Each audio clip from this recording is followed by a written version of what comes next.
As we gather together, we acknowledge that the land upon which our church and homes exist is the ancestral land stolen from the people of the Shoshone-Bannock, the Shoshone-Paiute, Coeur d'Alene, Kootenai, and Nez Perce nations, along with many other tribes whose names have been lost in history.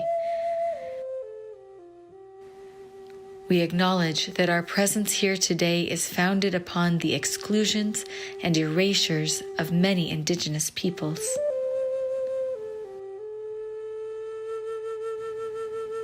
With this acknowledgement, we wish to demonstrate our ongoing commitment to the work of dismantling the legacies of settler colonialism.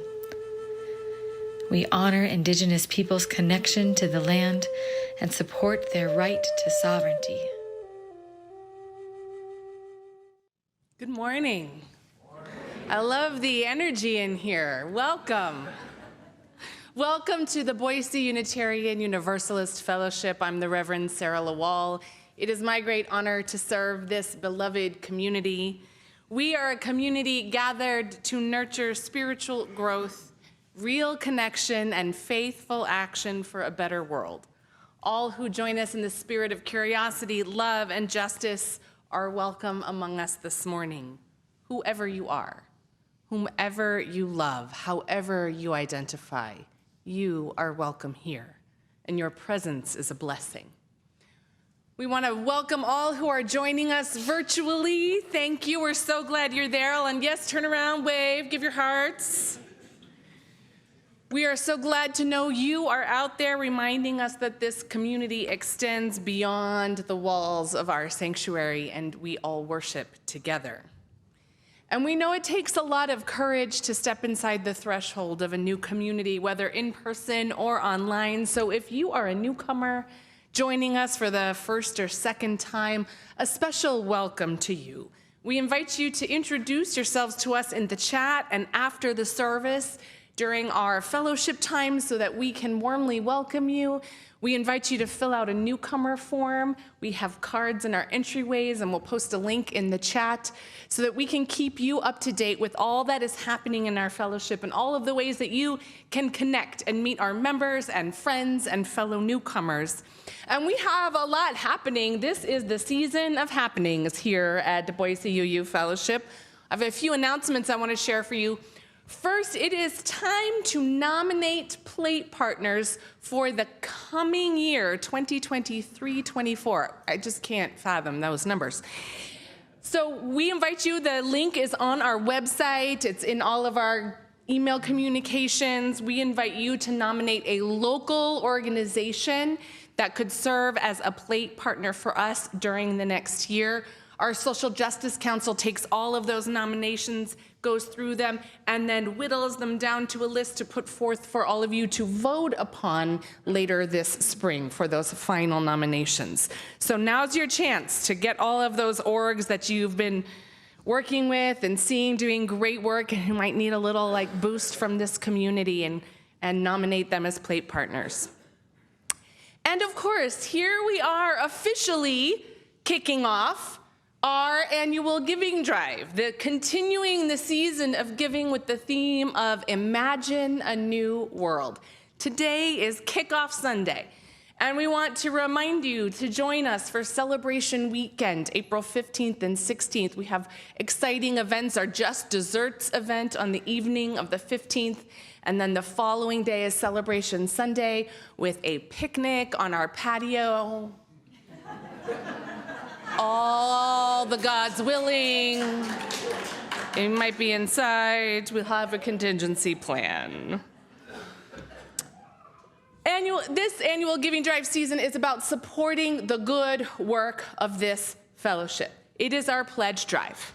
The significant portion of our operating budget is funded by pledges from members and friends like you. And so we ask you to renew that commitment or make a commitment every year. It helps us plan our budget year and helps us set goals for the future. You can make your pledges online at our website and links in all of our communications. There are pledge cards also in the entryways and glittery boxes for you to deposit your pledge cards in. We thank you for your generosity. This congregation has been extraordinarily generous over the years, and we have gotten to do some wonderful work together. So let's keep up that spirit of imagining a new world together. Our fellowship donates 25% of our unpledged plate offering each month to a local organization or plate partners. And this month, we are delighted to be partnering again with Citizens Climate Lobby, working with our climate action team to help reduce our carbon footprint. Here to share more about the work that they do in our local community and in our country is Adam Novak. Adam, thank you for being here.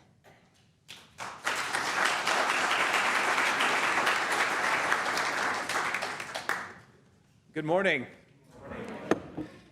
I have to say, and this is about as genuine as it gets, I am so glad to be here in person. I know some of you, and I feel like since getting back to Idaho about 5 years ago, being from Idaho and readjusting to a very conservative state, but caring about climate, it was kind of a lonely process for a few years. But people in this room and Sharon Rockwood, who's not here, have been so integral into kind of welcoming me back. And your social justice committee truly is generous. This is the second time you all have donated to Citizens Climate Lobby. And another group that I'm a part of called Interfaith Power and Light received a $500 check from you all a few months ago. So seriously, so good to be in this building. Thank you all very much. Citizens Climate Lobby is the largest grassroots climate organization in the country. And despite what you might first think about our political atmosphere here, we have a large and thriving group in Idaho. We have about 7 chapters throughout the state. And I think you all are pretty attuned to the climate problem, and that what we're trying to accomplish is reducing greenhouse gas emissions. So with Citizens Climate Lobby, the what of what we do over the years has largely been lobbying. We are unpaid lobbyists. There's about 200,000 volunteers that meet with pretty much everybody in Washington, D.C. and Congress multiple times a year. So a very large citizen-led lobbying effort. And for many years, we've been focused on a carbon price, putting a tax on carbon so that the true costs of burning fossil fuels are built into the market so that it's more expensive to burn fossil fuels, and that will make things that don't pollute more affordable. And then giving that money back to citizens so that we're empowering every single citizen in the country to go spend their money in a way that's more effective for the environment. So that has been the core policy that Citizens Climate Lobby has been advocating for years. And then in the last year or so, while continuing to focus on that, we've actually expanded our focus. And now we also, depending on the state and the locality that we're serving, you hear all politics is local. And so kind of moving forward, we've expanded our focus to also include healthy forests, to include planting trees, clean energy permitting reform. Something that's actually quite hot in Republican circles right now is just getting projects permitted faster. And then also building electrification and efficiency. So those are the 4 things that we're lobbying Congress for right now as the years continue. And I just wanted to also really quickly touch on what I really appreciate about CCL, Citizens Climate Lobby, and that's that we're very values driven. So when you get involved with a chapter, it's very much about building relationships. We have very tight teams. It's grown into some of the best friends that I have in the area. And if you look on our website, you can see those 4 focuses that we have, and then also these values that we carry. Focus, we are laser focused on this problem, so we appreciate the donation because it will be put to good use.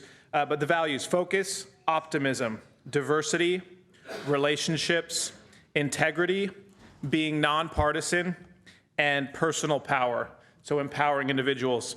And then the last thing I wanted to say as a part of those values is being nonpartisan. Over the years, I've actually gotten slightly more optimistic about the bipartisan potential for reducing greenhouse gas emissions.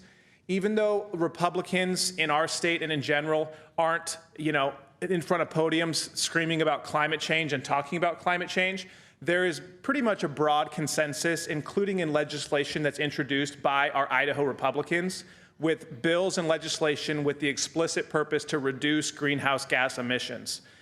So I would just encourage people who are concerned about this or who would like to be involved, please consider getting involved with Citizens Climate Lobby. I'll make my email available. But whatever you decide to do, stay involved, stay optimistic, because there's broad consensus to solve this problem, and it's important, so let's do it. Thank you.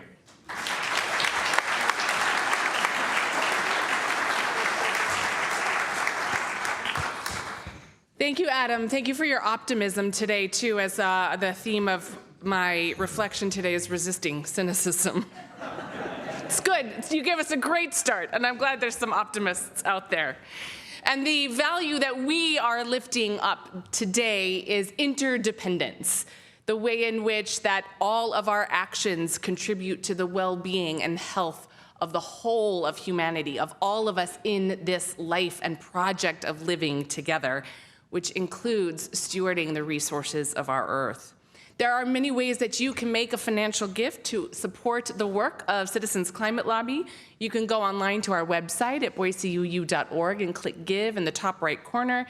You can use the app on your smartphone, and you can put your checks and cash in the envelopes in our drop boxes just inside the doors. However you choose to give, we are grateful for your generosity to this community and to all the ways that you nurture the health and well-being and interdependence of all of us. And our spiritual theme for this month is resistance. And today's service explores how the spiritual practice of generosity can help us resist the urge towards cynicism about the condition of our world today when it comes to all the things that we are all fighting so hard. So as we enter this time of worship together, I invite us all to take a breath together.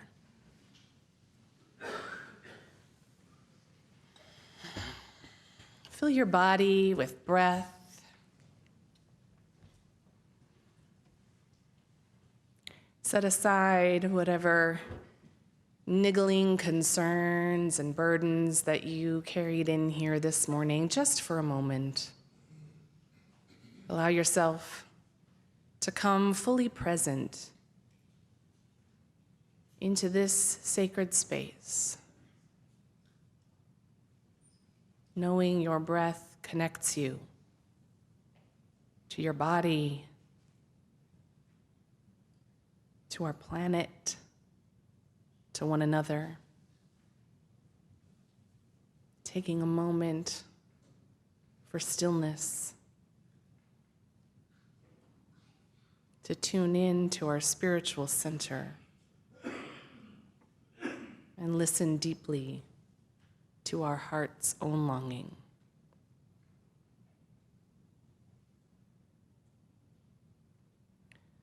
Thou art the song of my heart in the morning. Thou art the dawn of truth in my soul.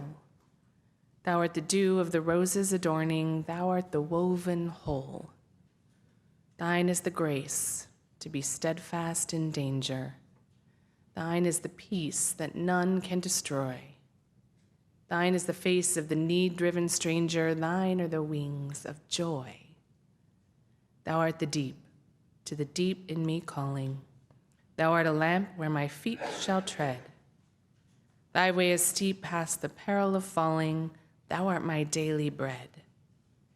Thine be the praise of my spirit uplifted. Thou art the sea to each flowing stream. Thine be the days that are gathered and sifted. Thou art the deathless dream.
At this hour in small towns and big cities, in living rooms and ornate sanctuaries, many of our sibling Unitarian Universalists are also lighting a chalice, reminding us that we are part of a great community of faith. Today, we have a young, first-time chalice lighter with us. We invite a child to light the chalice to recognize that children and youth in our community and our responsibility to them, and the future we're building together.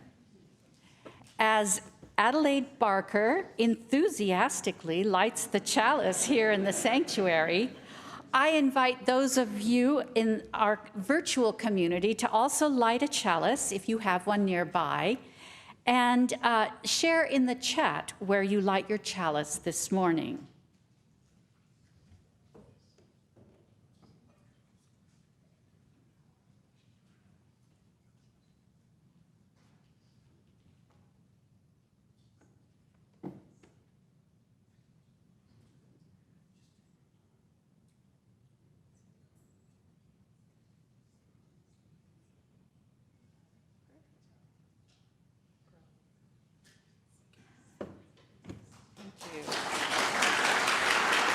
Thank you.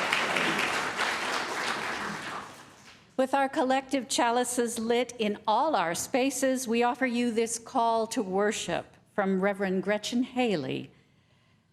It is liberation just below the surface. Someone has to be the one to go first.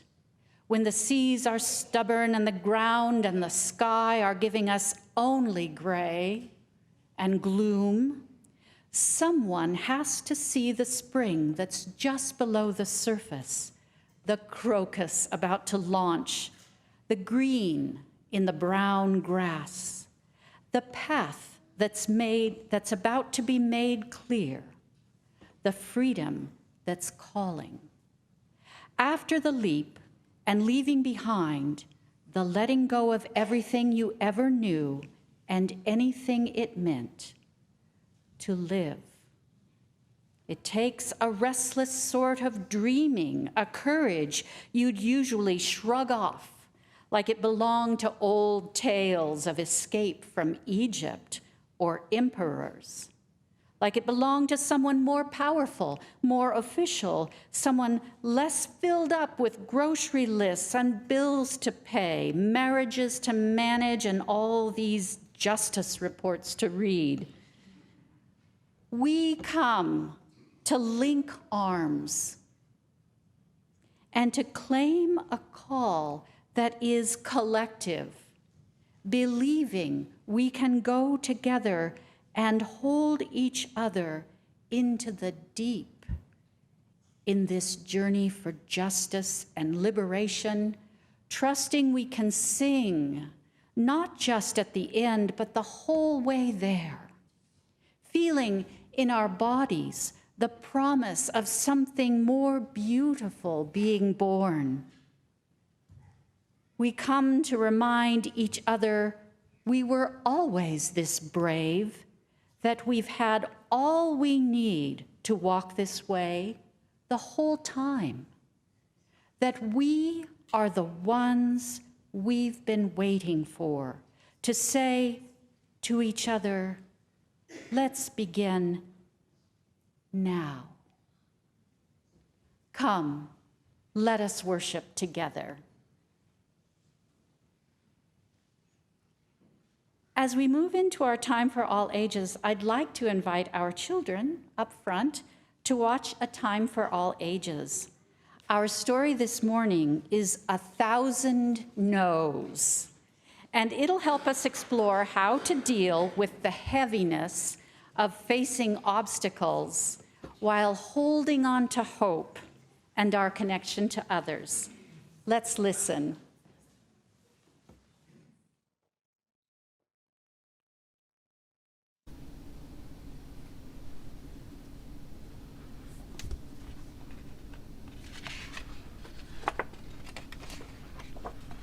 She had a great idea.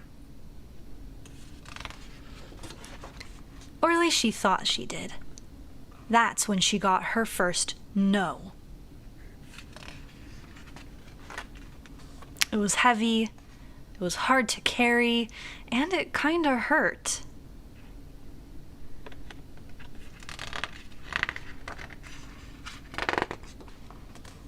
It's just one no, she thought. Surely I can handle one no. And then she got a second no. Ugh. This no was way heavier than the last, and it was harder to carry, and it hurt even more.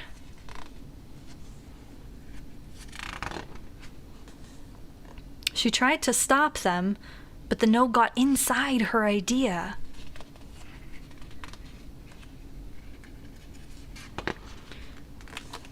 Her idea got bigger. Enough, she thought.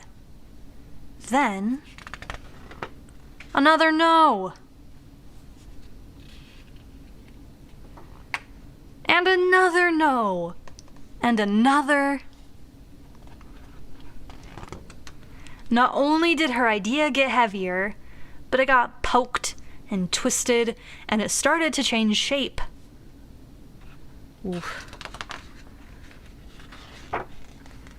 Her idea got so big, it was clear she needed help.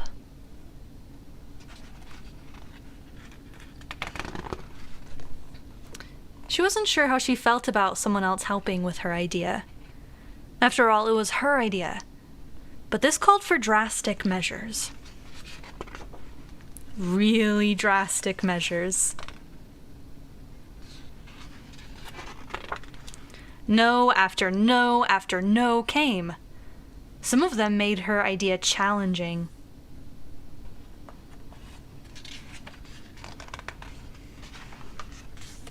Some of them made it easier. Some of them split it into pieces. There were just so many no's. She needed more and more people to help, but soon something interesting happened. She began to get curious about what her idea might end up looking like. In fact, it became fun for everyone to add more no's and see how her idea would change and grow. Nope, no, no, no, no. No, no, no. No. No, 997. No, 998. No, 999. And on the 1000th no, she looked up and saw her great idea. Someone says, "That's a lot of no's." It didn't look like anything it did before.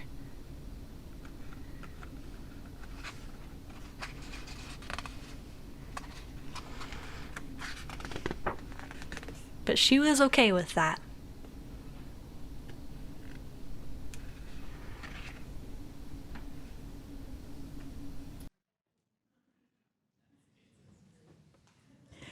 So after we sing our song, children ages 5 through 5th grade are invited to join Michael in the North classrooms, where they'll keep exploring the power of facing obstacles together.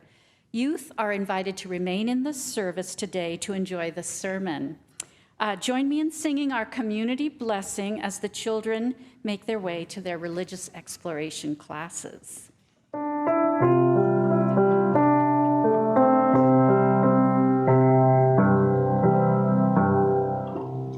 May your mind be open to new learning. May your lips bring truth into the world.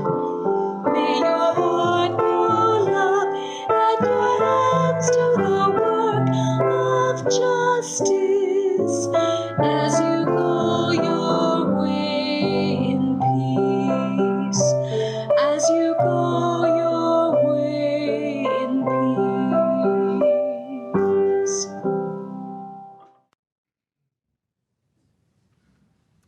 I never imagined a yes would be made of 1,000 no's. That's a good way to look at it, especially these days. We are excited this morning that as a part of our service, we're welcoming more yeses. We're pleased to welcome those who have chosen to become members of this congregation. Whether you are born into Unitarian Universalism or having come to it later in life, when you decide to become a member of a congregation, you do so of your own choosing, which makes this an important and special decision. So I'd like to invite Jen Salisbury, our board vice president, up to join me, and our new members, hang tight, we'll call you up here by name in just a moment.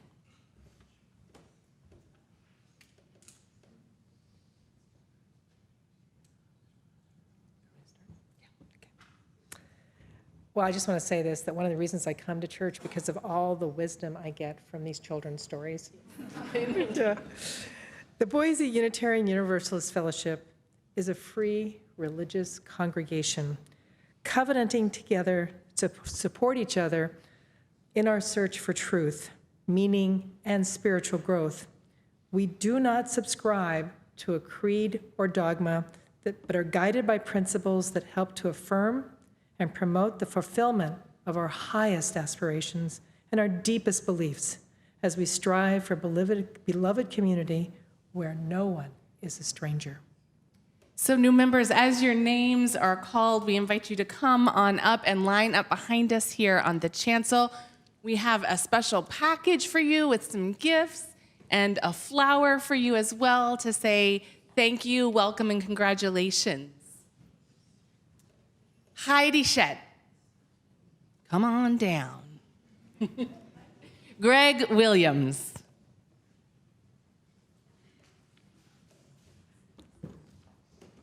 Neil Hudson.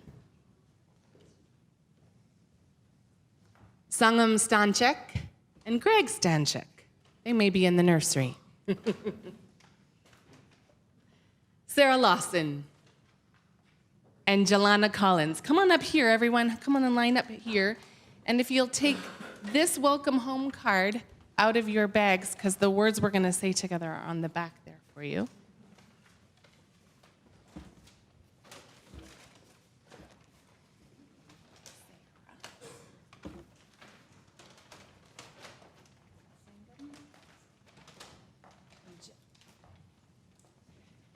And Sangam and Greg, wherever you are, you can come to the window, you can come out whenever you're ready if you're here. I saw you here a moment ago.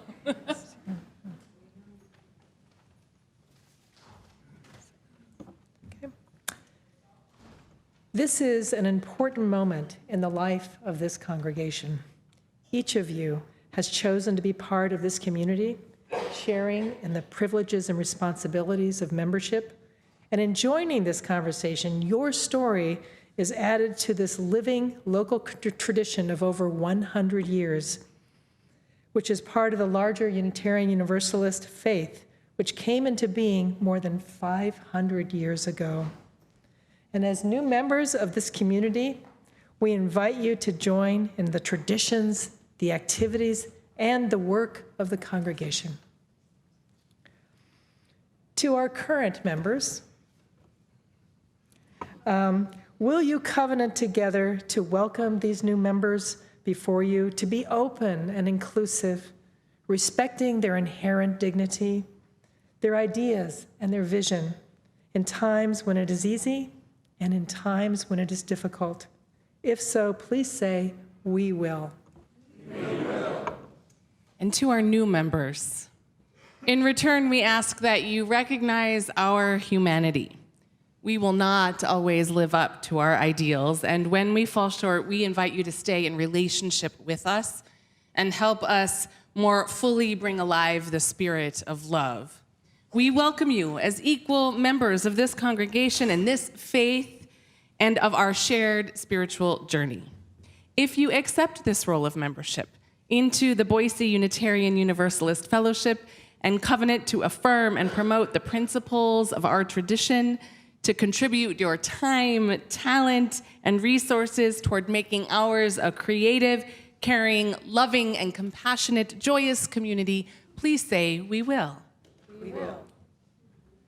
I invite us all to rise as we are able and join together in reciting the membership affirmation. The words will be on the screen, and for our new members up here, they're on that card in your bags, on that welcome card. As members Of this fellowship, our commitment to our UU principles shapes our true purpose in being together. We will continue to minister to one another, bringing our whole selves to this endeavor. We renew our covenant to seek and speak the truth in love, nurture spiritual growth, and practice justice within, among and beyond these walls. Amen. Let us give a round of applause and welcome to our new members.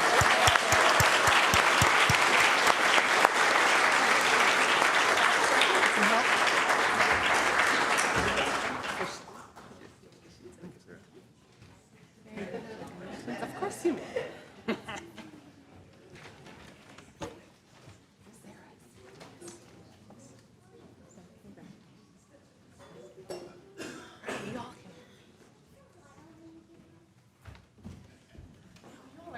You can be seated.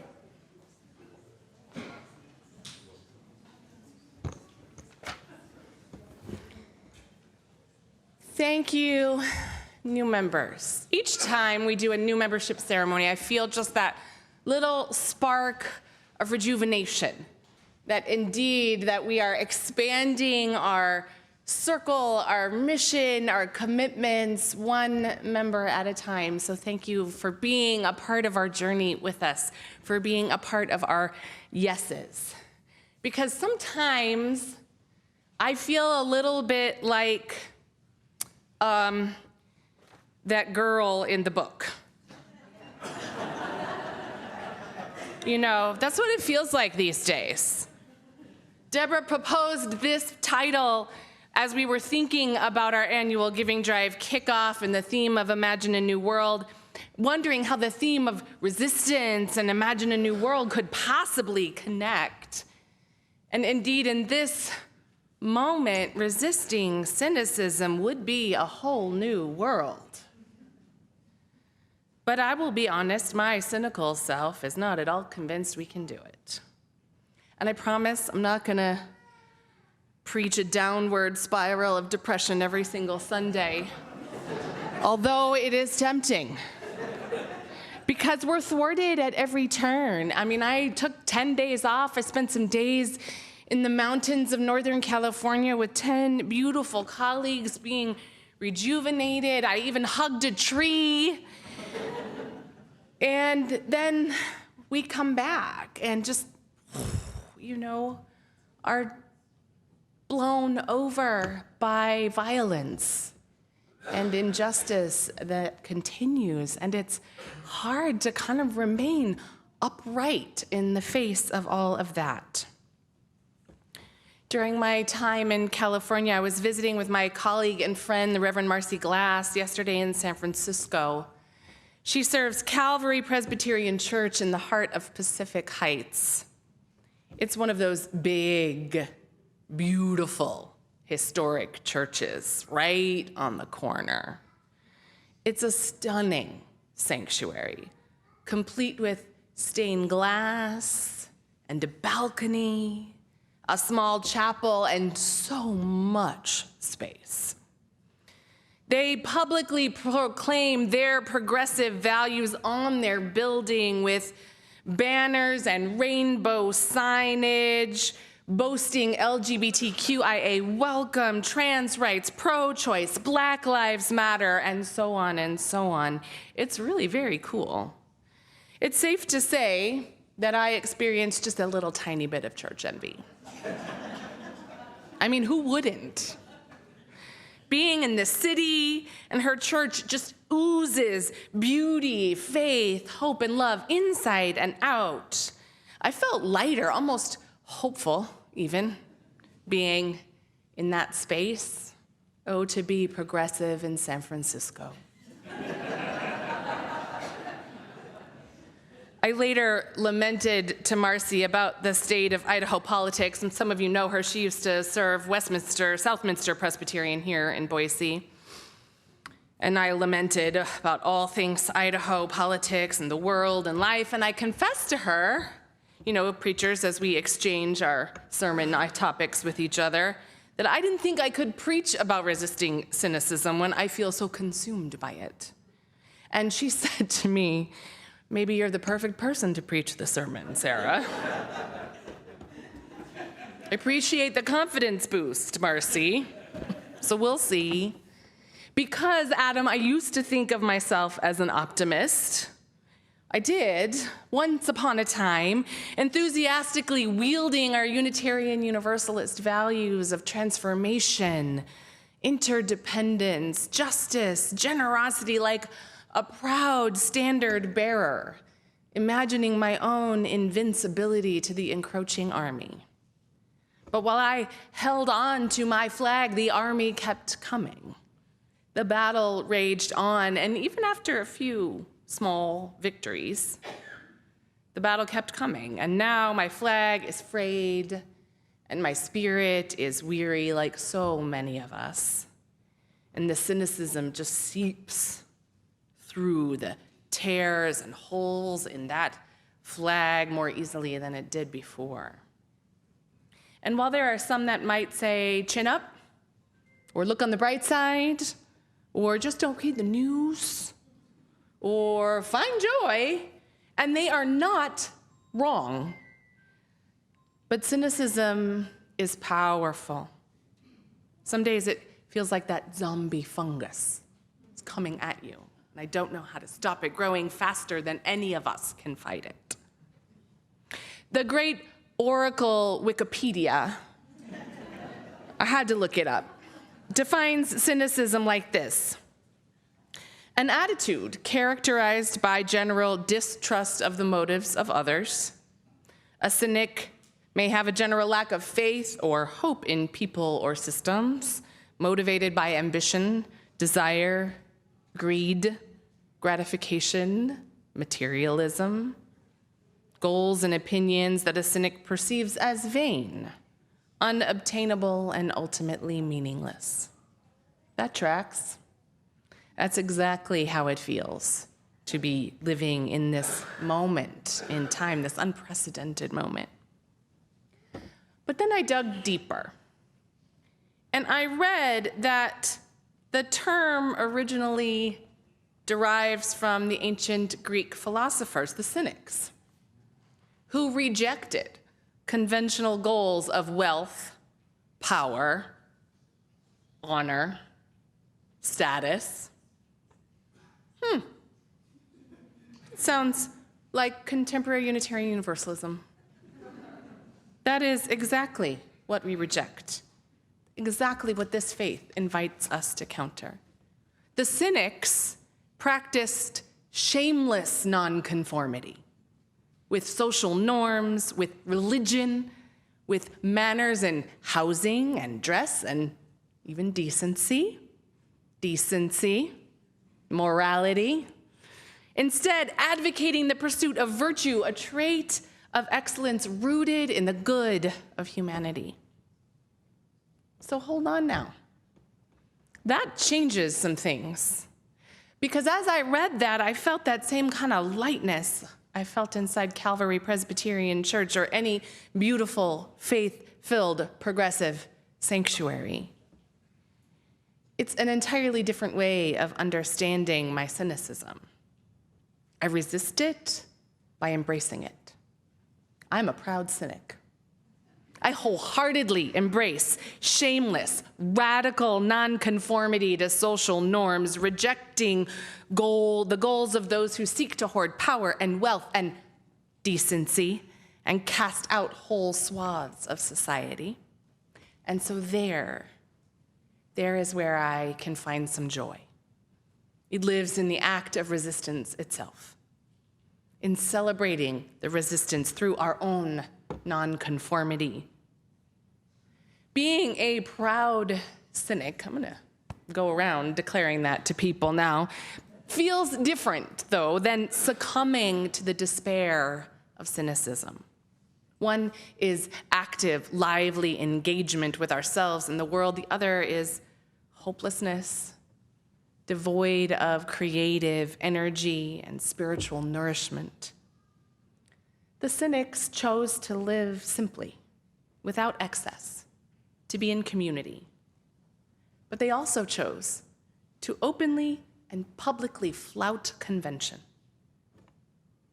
just like Unitarian Universalists. As proud cynics, I invite you to join me in adopting the moniker. Our resistance comes not just in imagining a new world, but in living it. The theologian Henry Nouwen wrote, "You can't think yourself into a new way of being. You have to live your way into the new thinking." So let us live our way into this new world. Let us live our way into it. Go to drag shows. Read banned books. Read the banned books you have not yet read. Leave them on the street corner. Tend to the earth, garden, recycle, compost, join Citizens Climate Lobby, bike and walk, join your local Buy Nothing group. Keep calling and writing the governor and the legislators, statewide and in Congress. Keep showing up at the Capitol. Cook good food with your friends. Give some to your neighbors. Go see art. Art itself is resistance.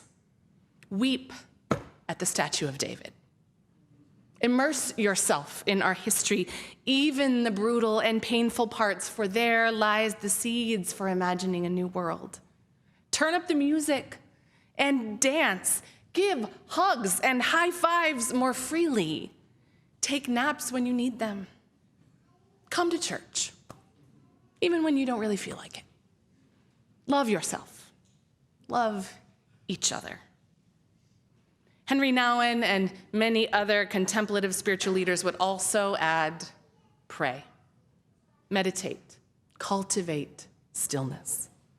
Find the stillness in the resistance, plant roots in the darkness. And even as I say these words, I know it is hard. There's a tension between blissfully shutting out the world and staying present to the pain while resisting despair and cynicism. It will not be easy. The temptation to be pulled into that abyss of cynicism is strong. And every once in a while, it's okay to just and then come back up, find those spaces and moments to reconnect. Let us never stop being the cynics of our day. May we be the new standard bearers of imagination, beloved community, interdependence, all of it resistance. Amen.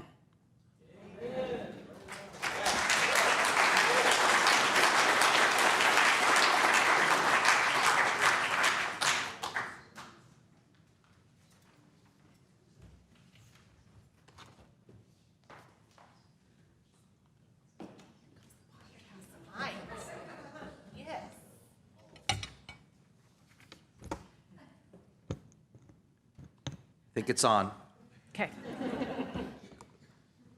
Well, here we are, Boofers, the official launch of the 2023 Annual Giving Drive campaign. I'm Dave Falcone. And I'm Debra Smith, and we're here to Imagine a new world. Debra, who's our guest this morning? Jonathan Dover. He's here to speak about, well, let's just listen to what he has to say. Mike, would you roll it, please? Hi, I'm Jonathan, and you'll most likely find me in Zen meditation on Sunday mornings, or just wherever you hear the sound of a drum. When I imagine a new world, I think about the future that my child will inherit. I see a world where people live in harmony with nature, where we prioritize conservation and sustainability over endless exploitation and destruction. I hear the sounds of laughter and joy, and I envision a world where my child can play outside and breathe fresh air. I think about communities that work together to protect the environment, reduce consumption by sharing resources, and where we value clean water and natural landscapes. As an expecting parent who is concerned about the impact of climate change on my child's future, I believe it's our responsibility to create a better world for future generations. A world where our children can thrive. We need to think beyond just technical solutions and embrace new ways of living, ways of being with each other and with nature, ways that prioritize our collective well-being and the health of the planet. Thank you, Jonathan. One of our foundational values is interdependence, and Jonathan just demonstrated how we all bear responsibility to protect the planet and its future inhabitants. And that is why BOOF is partnering with Citizens Climate Action Lobby, thank you, Adam, Interfaith Power and Light, and the City of Boise to reduce our carbon footprint by 45% by 2030. That's right, Dave. And with the over $15,000 raised by our auction special appeal, we'll have a head start on evaluating what BOOF can do to lessen our demands on the energy grid. And speaking of demands on the energy grid, our building is aging and we need to replace old windows and furnaces to take advantage of new energy efficiency technologies. Right again, Dave. Plus, it says that right there. No, I'm right again. Plus, we want to redesign our sanctuary to provide a more spiritual experience for all. And we want to maintain our incredible outdoor sanctuary, making it a little easier to manage in the long run. So, friends, when you take time to read through the brochure... While you sip your tea with the tea we provided... Right. When you read through the brochure and consider your pledge, please think of the ways that BOOF uses your generous donations and put to work to build a new world right here in the Treasure Valley, and starting with our own building and grounds. And don't forget to sign up for the Just Desserts Evening of Song and Celebration on April 15th. We'll sing the songs that help us imagine a new world. We'll see you then. You want to get it?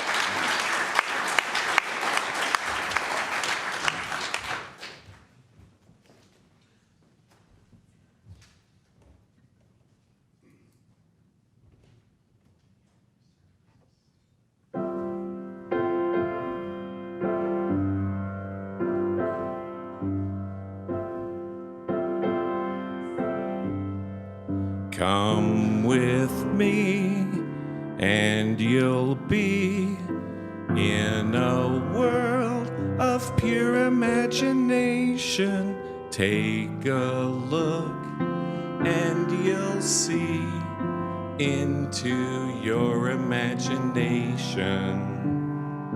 We'll begin with a spin, traveling in the world of my creation. What we'll see will defy explanation. If you want to view paradise, simply look around and view it.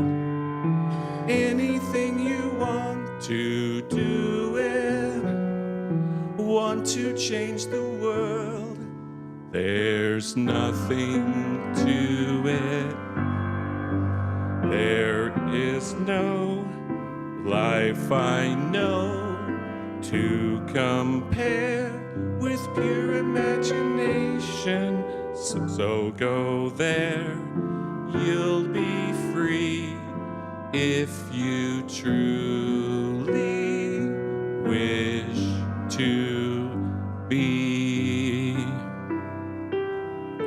You will find in your mind there's a world of endless fascination. No more fun place to be than in your imagination. You can dream any dream. You can savor every situation life in theirs, a sensational sensation.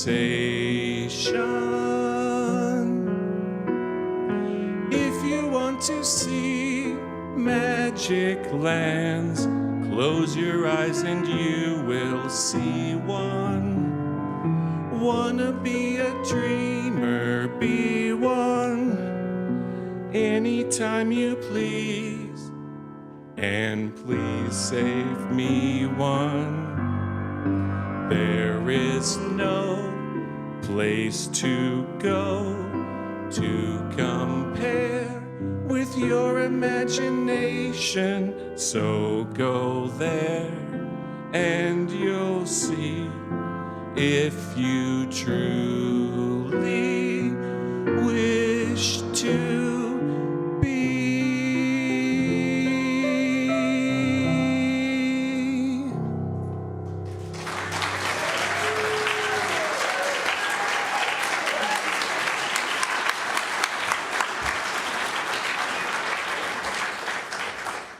Thank you, Andrew. And Liza filling in last minute for our music director.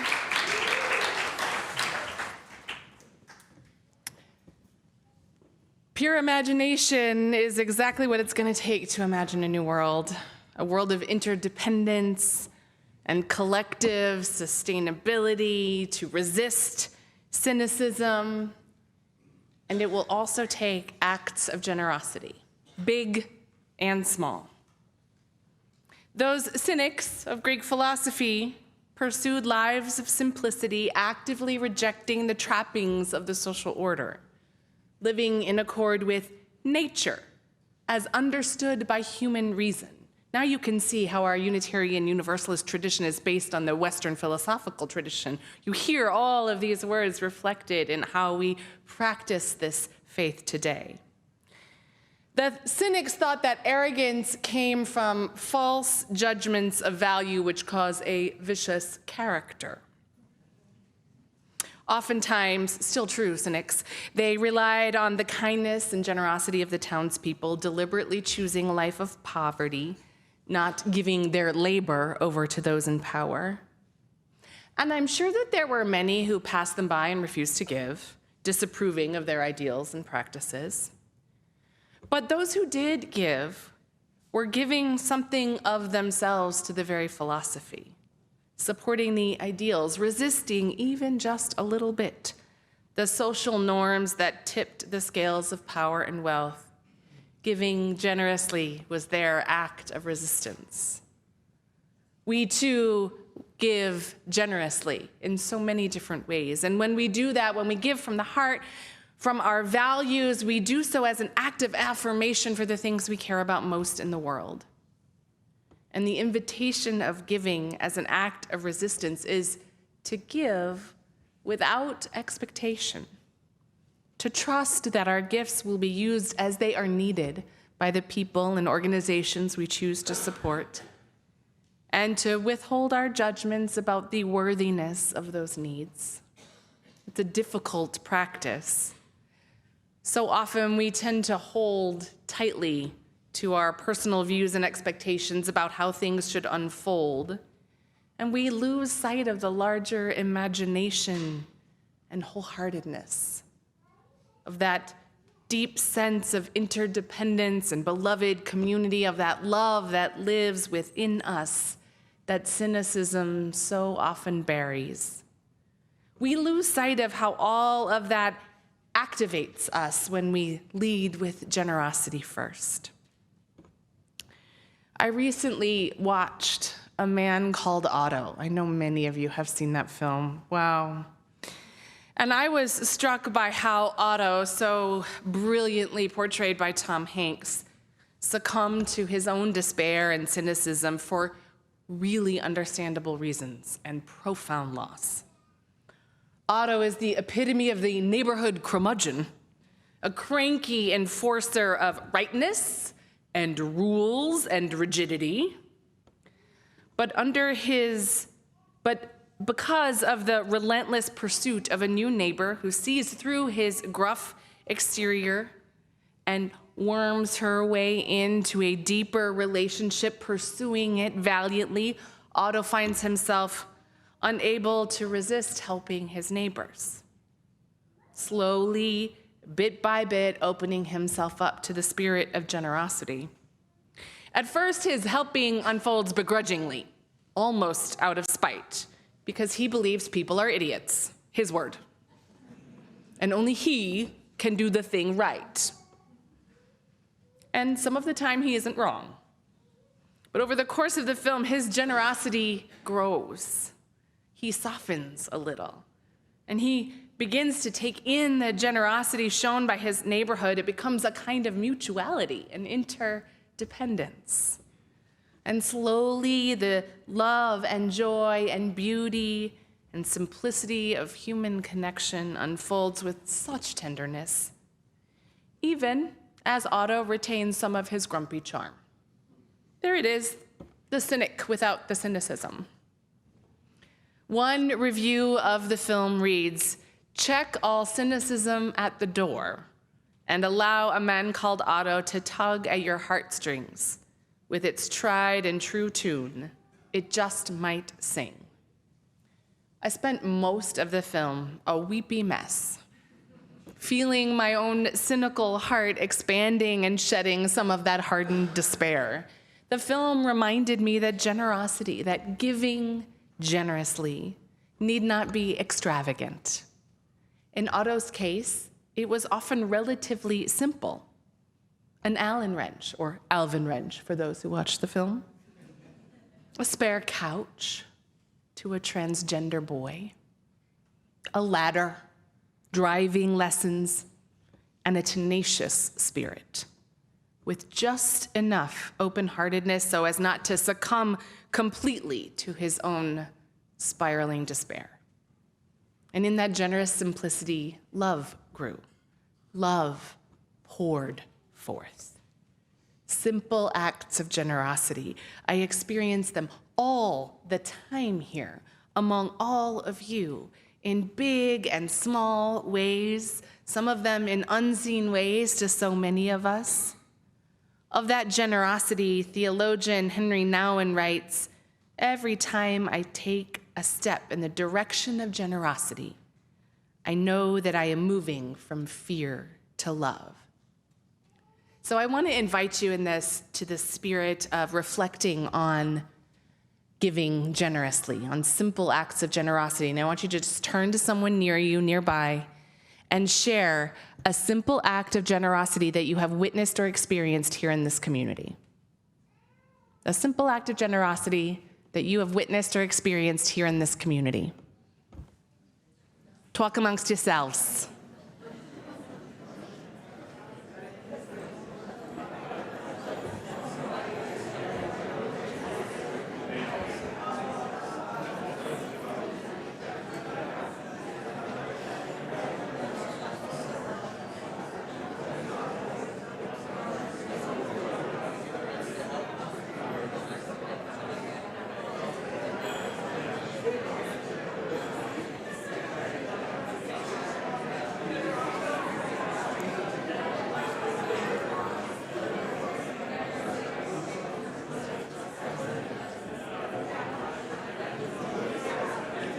Beautiful.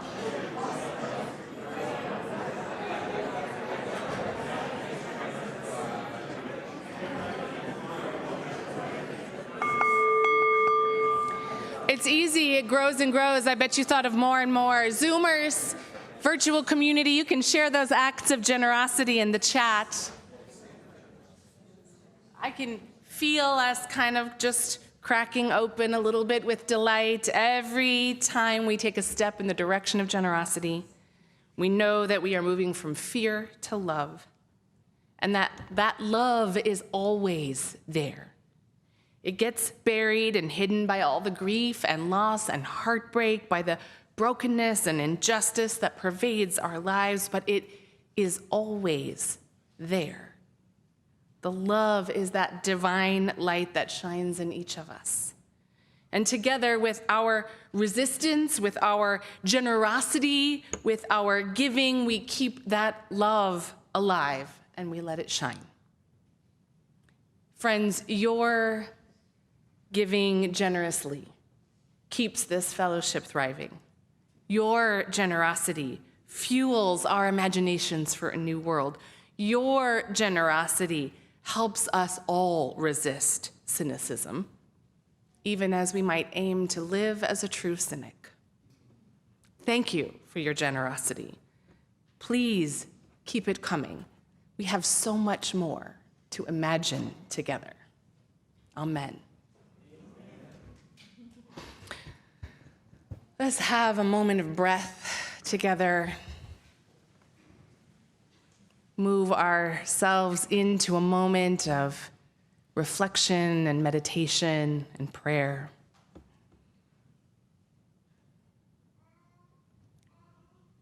Spirit of life and love, holy mystery. When the waves of cynicism sweep us out to sea, threatening to swallow us up. When we grow weary from the fight and injustices in our world, let us take comfort in our resistance, rejecting that which holds us all down. May we look for one another, carrying our flags of freedom and find joy in community, seeking tenderness and care for our weary souls. May we welcome the invitations to expand our generosity in small ways and large, slowly moving ourselves from fear to love with each tentative step. Celebrating along the way, resting when we need to, as we live ourselves into our imagination for a whole new world. May we be vessels of comfort and compassion. May we be vessels of peace and justice. May we be vessels of hope and healing. May love prevail. In the name of all that is holy, we pray. Amen.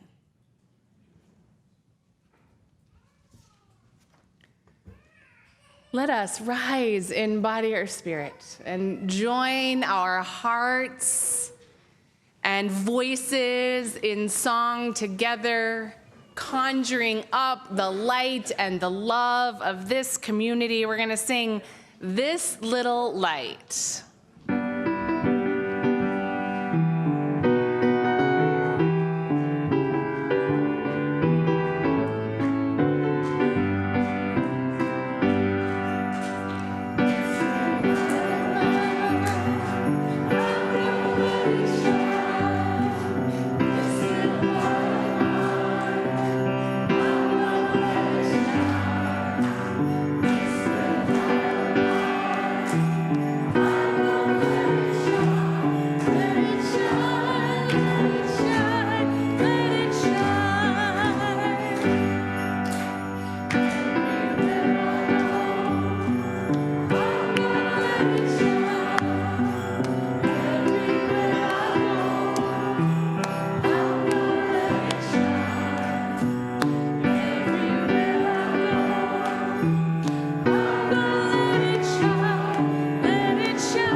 Under your chairs, there's a few more out there. If you've been around the last couple weeks, you've enjoyed the drum circle that has been forming, and so we're gonna invite those drummers forward today. And after our closing blessing, we'll pick back up the song again with some drumming. So we have a bunch of drums and some more instruments up here. And I know Justin and Jonathan, our lead drummers, come on down. But if you want to come and help yourself to a drum up here, Alvarado, drummers, I know there's others of you. If you just can't resist a drum, come on down. But as we do so, I invite you to place your hands on your heart for our closing blessing. Let's bless ourselves first. Let's bless ourselves first. Here we go. Shine your light everywhere you go, knowing that in one small act you are building up the world, resisting cynicism and giving generously. And with all our lights shining, we just might see a whole new way of being. Blessed are we all. Let's sing.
Petty fours and punch. We welcome you to imagine a new world with us.